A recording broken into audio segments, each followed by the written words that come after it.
Hello everybody, this is Karthik Madugula aka Karma the Life Coach, and today I'm here to talk about the topic of aggression and some questions that I received on aggression. Aggression happens typically when we are going through something that we do not want to put up with, and when we have enough of it, that's it. That's a blast then. Okay, we may go off on things, we may go off on people, we may break things, and sometimes it's even more dangerous when people don't express it but implode. When people implode, it's even more dangerous because you don't know when it will come out. It's like a tsunami. Suddenly, there will be a wave of aggression coming out of this person, and you won't even understand why they are behaving the way that they are behaving. And sometimes, when you deal with some people and they unnecessarily go off a little bit, they don't talk much or whatever it is, that's passive aggression, by the way. So they are holding it in, whatever you're doing or whatever things that they don't like about you, and whenever they are getting little opportunities, they are showing it in different places, unrelated completely, so their behavior becomes absolutely ununderstandable. So this may be happening to you, or you may be doing this to someone else, but it's very important to make sure that this aggression is handled well so that it doesn't build up inside you and improve your quality of life by keeping it at bay. So let's look at the two questions that I received about aggression. And when I'm answering these questions, please try to put these questions in your context also. Don't look at this question as that question, because through this question I'm actually answering everyone's general trouble with aggression. Let's look at the question. It says, I don't know why, but when someone doesn't accept my point, I feel violated and very angry. Yes, I can feel that. I can feel that you almost feel attacked when someone does that.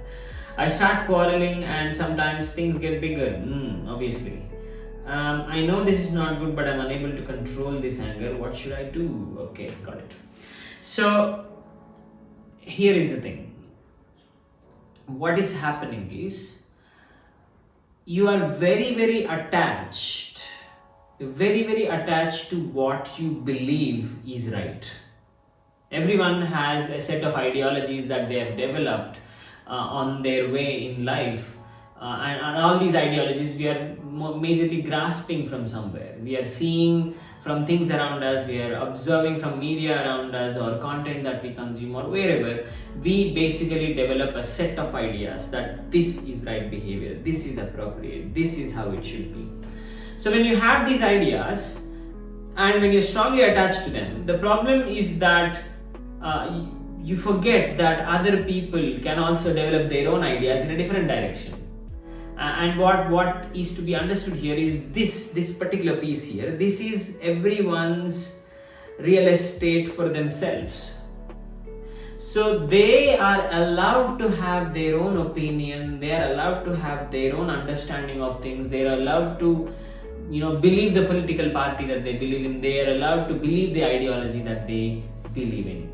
Just because it does not match with what you believe in doesn't mean they are wrong. It just means they are different.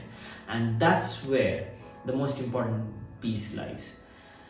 When you meet these people of different ideology, or when people that are close to you portray a different ideology, you almost get offended because you feel that they are wrong.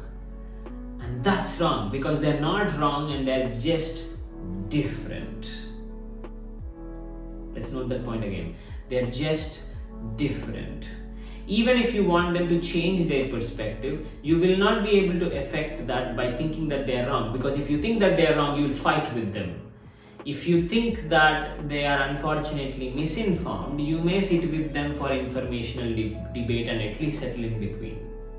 So by getting aggressive and fighting with their perspective, you will definitely not make any change. In fact, you will make their defenses even strong, and they will protect what they believe in even more because you fought with them. So what did you achieve by doing that? Absolutely nothing. Alright? So the first thing that has to come inside your heart is the acceptance that people are allowed to have their opinions, which may be absolutely different to what you believe. Okay? Once you come to that understanding that under the sun all kind of ideas exist, There can be Congress, there can be BJP, there can be Republicans, there can be Democrats, there can be flat earthers, and there can be scientific people, there can be religious people. All kinds of people can coexist under the sun on this earth, and they have the right to do so. So please allow people their right to their opinion. And if you still have to settle a common ground with them and this difference in opinion is creating a huge divide, then you can sit with them while being allowing of their opinion, talk in a gentle, respectful manner to settle a common middle ground where probably they will go through some compromise and you will go through some compromise. So the real way to put this aggression away is simply by allowing people to have their own opinion. Thank you. So the next question is, my mother-in-law is always complaining and commenting negatively in everything I do. That's a pain in the A, I can understand. My husband always takes her side. I feel annoyed and angry, and eventually this comes out on my son. I'm so angry that I don't want my mother-in-law to live with me. I absolutely hate her. Okay. Now, one obvious answer for this question is kick out your mother-in-law, but we all know that that's not happening. So let's put daydreams aside and look at what is realistically possible.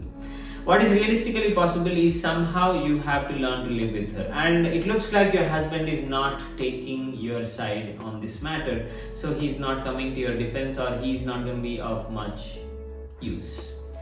So you have to shield yourself in some way, and definitely this should not affect your son. So what is possible? What is possible is you have to slowly start learning to ignore her opinion.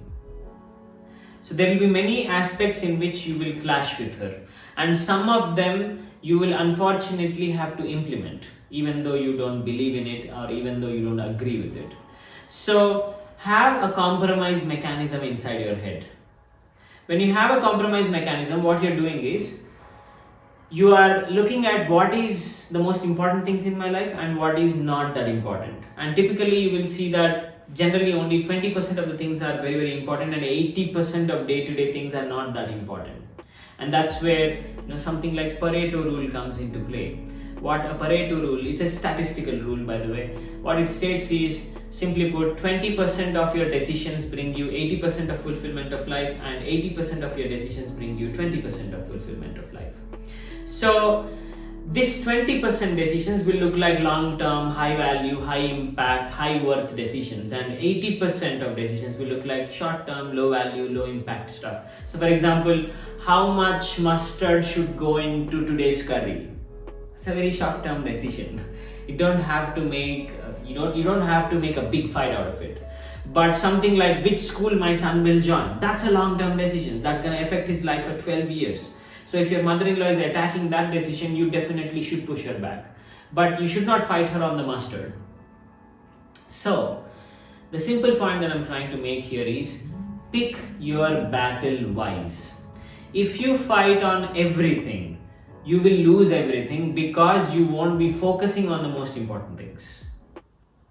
But if you majorly let go of a lot of unimportant or low value or very, very short term decisions, like things that are time frame, one meal, one day, or things like that, okay, if you let go of these things, you will conserve your energy to fight for the more long term and more important things.